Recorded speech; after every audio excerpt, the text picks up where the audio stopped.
Doctor Manisha Sharma ji. Radhe Radhe महाराज। राधे राधे महाराज जी। महाराज जी, आज से 3 वर्ष पूर्व जीवन में एक भारी विपत्ति आई जिससे हम निकल नहीं पा रहे थे। फिर शिव जी की कृपा से आप हमारे जीवन में आए, उन्हीं की कृपा से आज हम आपके समक्ष बैठे हैं। महाराज जी, इस संसार में हर प्राणी के जन्म एवं मृत्यु की तिथि एवं समय विधाता ने पहले ही रच रखा है। फिर यदि कोई आत्महानि करता है बहुत तो इसे दुर्गति पाप होती है, क्यों मानते हैं? बहुत दुर्गति होती है। क्यों? क्योंकि आपका शरीर प्रयोग करने का अधिकार है, शरीर को नष्ट करने का अधिकार नहीं, ना भारतीय कानून में ना भागवतिक कानून में। आपको शरीर मिला है, ये सरकारी गाड़ी है, तुम्हारी नहीं है।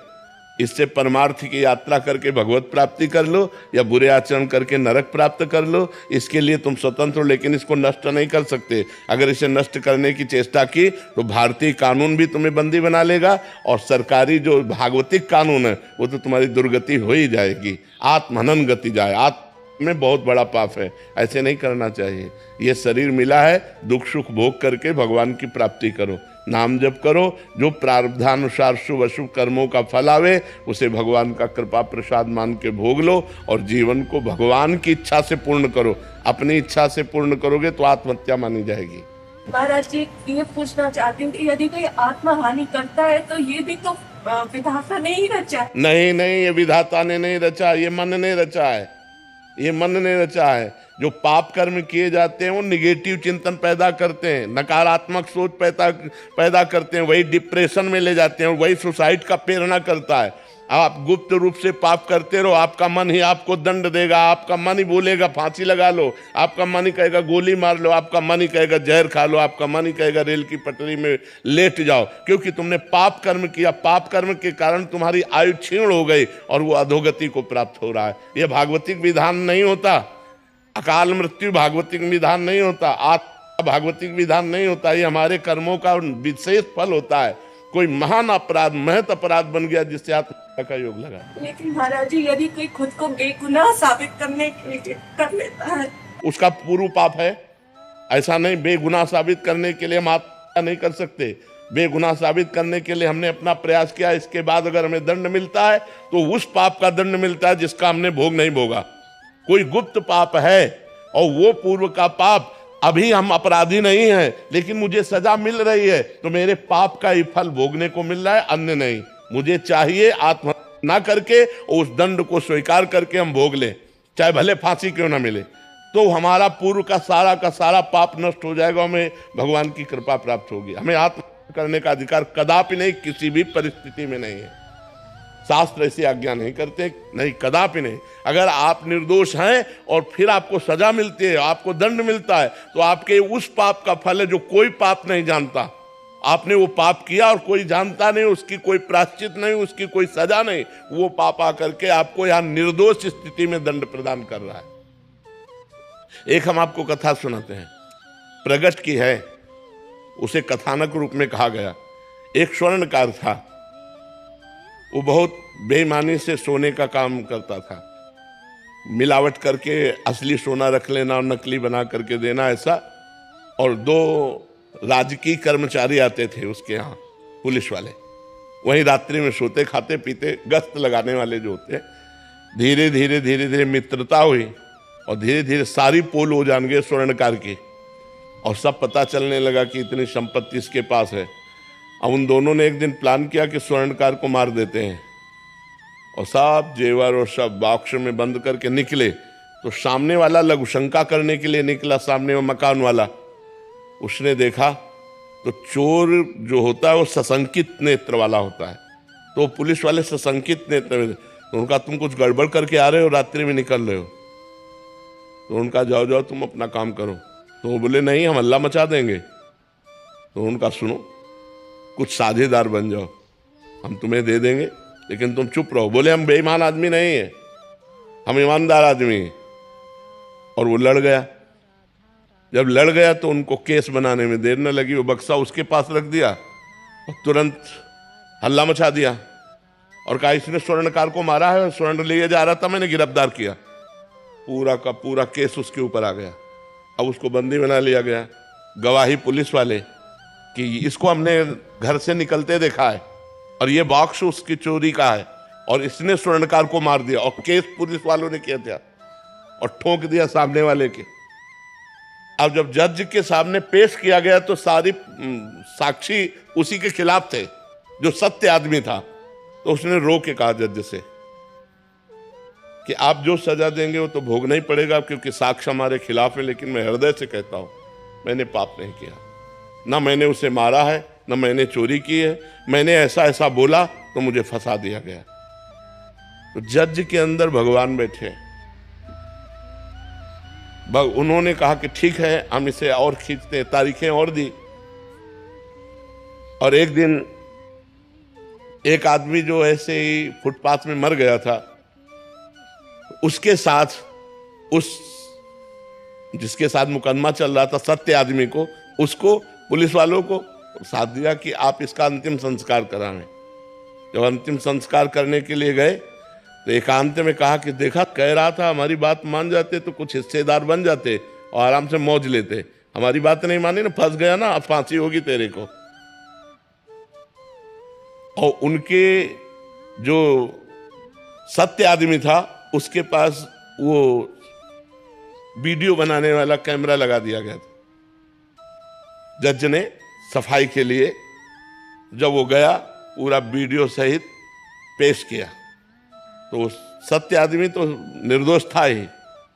तब जज से उसने कहा कि जब मैं निर्दोष हूं, आज आप जान गए, तो मुझे सालों से पैसा खर्चा करना पड़ा, इतना परेशान रहा, इतना मुझे दुख मिला, ऐसा क्यों?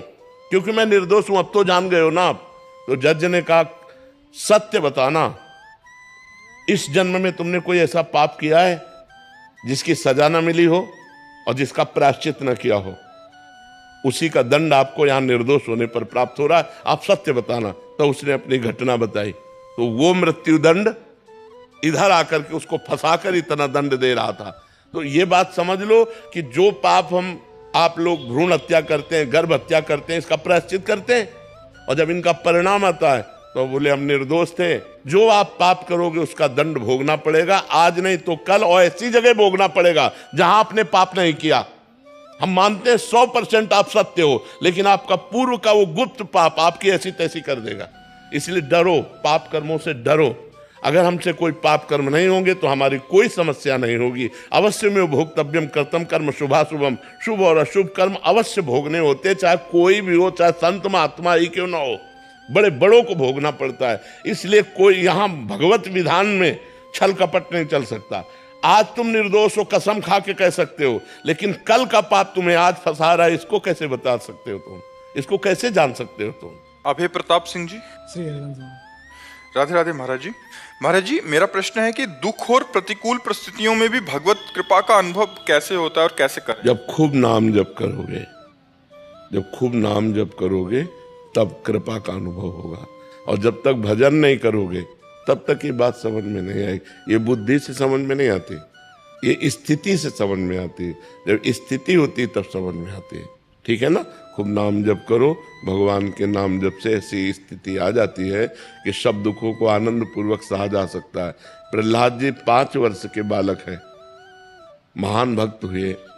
हिरण्यकश्यप त्रिभुवनपति है, हर उपाय कर लिया प्रहलाद जी के मरवाने का, लेकिन बाल बांका कर पाया क्या? हर विपत्ति में मेरा हरि है 1000 हाथ वाला। देख रहे हैं कि भगवान ऐसे किए हुए। तो ये अनुभव भक्त को होता है, अभक्त को थोड़ी होता है। जो भजन करता है उसे हमें दिखाई देता है कि मेरी श्री जी हमें कितना दुलार करती है, प्रिया जी हम पर कितना प्यार करती है। ये हमें दिखाई, ये तुम्हें थोड़ी दिखाई देगा। तुम्हें तो बाहरी चीज दिखाई देगी, हमें आंतरिक दिखी। हमें श्री जी, हमारे प्रियालाल, हमारे श्यामा श्याम हमें कितना प्यार करते हैं ये हमारा हृदय जानता है, वाणी की बात थोड़ी है। तो ये भजन से पता चलेगा कि हमें भगवान कितना प्यार करते हैं। और भगवान का विधान कभी अमंगलकारी नहीं हो सकता। मंगल भवन है तो उन्होंने हमें दुख दिया, तो इसमें भी विधान मंगल है, इसमें भी मंगल विधान। अच्छा, जो अपनी दिनचर्या है वो भगवान की कृपा से हो रही। स्वस्थ होते तो यही करते, बीमार है तो वही कर रहे हैं। नाम जपना है, भगवान का चिंतन, भगवान की कथा वार्ता, सो भगवान करवा रहे हैं। बड़ी कृपा है उनकी। तो किडनी फेल होने पर भी इतनी कृपा, तो ये कृपा ही तो है। ये कब अनुभव में आई? जब हम भगवान का भजन कर रहे हैं। भगवान का जब हम भजन करते हैं तो हमें हर चीज पॉजिटिव नजर आती है। और देखो जो भगवान से विमुख है, शरीर स्वस्थ है, पत्नी है, पुत्र है, और डिप्रेशन में जा रहे हैं, क्यों? निगेटिव सोच बढ़ती चली जाती है। जैसे जैसे पाप बढ़ता है हृदय में, वैसे वैसे नकारात्मक सोच बढ़ती है। और जैसे जैसे हृदय पवित्र होता है तो घोर विपत्ति में भी भगवान की कृपा नजर आती है। महाराज जी, एक साधन अवस्था होती है जिसमें साधक साधना करता है, और एक परिपक्व अवस्था जैसे आज आपकी है। बट आपके जीवन में तो महाराज जी बनारस से लेके जब से निकले हैं तब से प्रतिकूलता का, भोजन नहीं मिलना, सर्दी, सबको तो सहना। चूंकि लक्ष्य हमारा बहुत बड़ा रहा है, हमारा लक्ष्य रहा ब्रह्म प्राप्ति, भगवत प्राप्ति। अब इसमें हम कदम पीछे नहीं हटा सकते, चाहे जितना कष्ट मिले। तो वो जो जिसे तुम कष्ट कहते हो, वो हमारी तपस्या बन गई, वो हमारी साधना बन गई, वो हमारी जितेंद्रियता बन गई। महाराज जी तब आपको लगा नहीं महाराज जी? अभी तो महाराज जी नहीं, हमको केवल एक ही बात लगती थी कि हमें भगवान दर्शन दे, और ये प्रतिकूलता को भान ही नहीं। नहीं, बिल्कुल नहीं, कभी हमें नहीं लगा। क्योंकि जैसे अब काशी में थे तो बड़े बड़े अन्न क्षेत्र खुले हुए हैं, बहुत मारवाड़ी अन्न क्षेत्र 24 घंटा चलते हैं। तो काशी तो अन्नपूर्णा की नगरी है, वहाँ कई अन्न क्षेत्र है, आप जाइए किसी भी समय जाइए, आपको भरपेट भोजन मिलेगा। लेकिन हमारा नियम था, हम घाट से छोड़कर नहीं जाएंगे, हम कभी भोजन के लिए किसी के यहाँ नहीं जाएंगे। हमारे पास जो आएगा वही पाएंगे, उसे आकाश वृत्ति कहते हैं। आकाश वृत्ति से जीवन रखा कि मुझे केवल भगवत प्राप्ति करनी है। जी जब 3 दिन भोजन ना मिला हो, वो चित्त की स्थिति महाराज जी आपके अंदर क्या चलता था? केवल रोना आता था भगवान के लिए, गंगा जल पान करके एकांत में खंडहरों में बैठ के रोना आता था, प्रभु कब मिलोगे, कब देना। और महाराज जी उसको अनुभव करना है, दोनों में अंतर है कि जो पेट एकदम हाँ से ललायित बिल्कुल हो रहा है। बिल्कुल नहीं, 7-7 दिन हो गए भोजन नहीं मिले। महाराज जी उस समय मन में क्या था कि केवल गंगा जल पीते, गंगा जल में पावर है वो, मतलब अब तो दूषण बढ़ रहा है, लेकिन गंगा जल में ऐसे पौष्टिक आहार है कि हम कभी लूज नहीं हुए, हम कभी निराश नहीं हुए। हमें एक पावर मिलता था, जैसे दूध पीने से पावर मिलता है, ऐसे गंगा जल से पावर मिलता था। और लक्ष्य था भगवान की प्राप्ति, मर चाहे जाऊं मुझे भगवान चाहिए। तो उस जिद के कारण सब सह गए, भगवान सब सहते रहे, वैसी क्षमता भी भगवान देते हैं, हमारा मन उत्साहित महाराज जी रहे। आपके मन में कभी आया नहीं कि हमारा भी एक जगह कुटिया हो, भोजन मिल जाए ऐसे?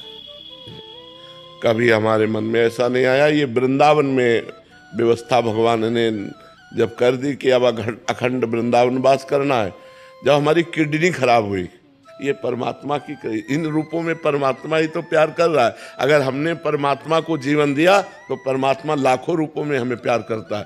तो हमें प्रतिकूलता तभी अनुभव में आएगी जब हमारा हृदय भगवान से विमुख होगा। अगर भगवान के सन्मुख हो तो हर बात कृपा नजर आएगी, कि भगवान की कृपा ही इसमें है। महाराज जी आज अनुकूलता तो आज आप कैसे देखते हैं महाराज जी? अगर बाहरी अनुकूलता, हमारी दृष्टि में इसका कोई महत्व नहीं है। आज भी मैं अकेला ही हूं, जैसे घर से निकले थे वैसे आज भी है। हमारे पास कुछ नहीं है, ये सब श्री जी का वैभव है, श्री जी का खेल है। हम जैसे पहले थे वैसे आज भी हम वैसे ही रह रहे और वैसे ही अपने को मान रहे। लाखों लोग जुड़े हुए हैं, श्री जी से जुड़े हुए हैं, हमसे थोड़ी जुड़े हैं। अभी हम पैंट शर्ट पहन ले, कोई हमसे राधे से हम कहेगा क्या? तो श्री जी का ही तो वेश है, श्री जी की शरण में है, तो वही सब श्री जी का खेल है, हमारा थोड़ी कोई खेल है। सब सुधार जो मंगलमय हो रहा वो सब भगवान की तरफ से हो रहा है, सब प्रभु की तरफ से हो रहा है। करे करावें आप सब, जने बढ़ाई दे, करते आप है। और तो भगवान का सारा खेल, हर प्रतिकूलता भगवान की कृपा लेकर आती है।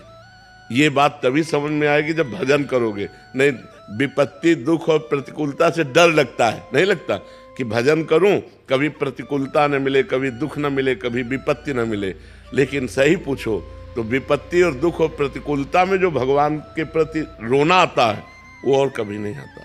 जो हमारा भजन काशी के घाटों में हुआ कि एकांत में आर्त भाव से भगवान शिव को पुकारना, वो हम ललचाते हैं। घाटों में जब तपती धूप है, पेट में भोजन नहीं, कोई बात करने वाला नहीं, रहने का ठिकाना नहीं, तब भगवान के प्रति जो भाव आता है वो किसी अन्य साधना से नहीं आ सकता है। वो कृपा से जब परिस्थिति मिलती, जैसे देखो द्रौपदी जी को वो कभी भाव नहीं आया जब वो परिस्थिति आई कि ना कोई पांडव पक्ष उनका सहयोग कर रहा है, ना कोई सभा पक्ष सहयोग कर रहा है, हाथों में दम नहीं रह गया, दांतों में दबाया, दांतों में दम नहीं रह गया। अब जो भाव आया, हे द्वारिकाधीश, वो भाव कभी नहीं आया, पहले कभी नहीं आया था। परिस्थिति ने वो भाव दिया कि भगवान का वस्त्रावतार हो गया और वही भगवान चीर बन करके लिपट गए द्रौपदी के। तो ये जो परिस्थिति आती है, विपत्ति, दुख, प्रतिकूलता, ये भगवान की कृपा का अनुभव कराने आती है। हम लोग डर जाते हैं उससे, जबकि वो कृपा होती है, हमारे पापों का नाश करके हमारे हृदय को अद्भुत आनंद प्रदान करने वाली बन जाती है। आशा करती हूँ कि महाराज जी की ये बातें आपको बहुत ही प्रेरणादायक लगी होगी और आप अपने जीवन में इसका अवश्य पालन करेंगे। आप मेरे चैनल को लाइक एंड सब्सक्राइब कीजिए। राधे राधे।